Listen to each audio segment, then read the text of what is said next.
Delta TV tukole. Olunaku olwaleero katutunuulira akagambo lwaki. Akagambo lwaki bangi tukawagika nnyo katayina kubeera.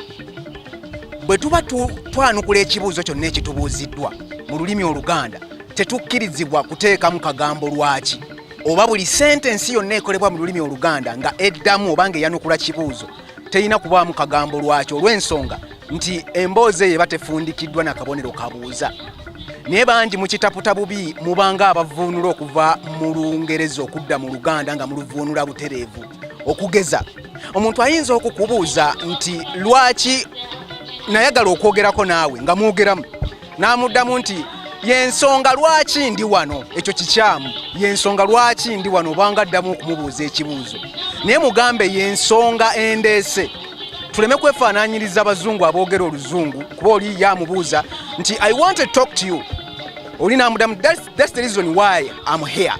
Kati kawaayi kali mmwe mukavuunula ne mukazza mu Luganda so nga mukuvuunula si bwe kiri. Oli bwakugambanga nti nayagala okukulaba ng'omugamba yensonga endeese. So si yensonga lwaki ndi wano kuba obanga addamu okumubuuza ekibuuzo. Tereeza Oluganda tukole.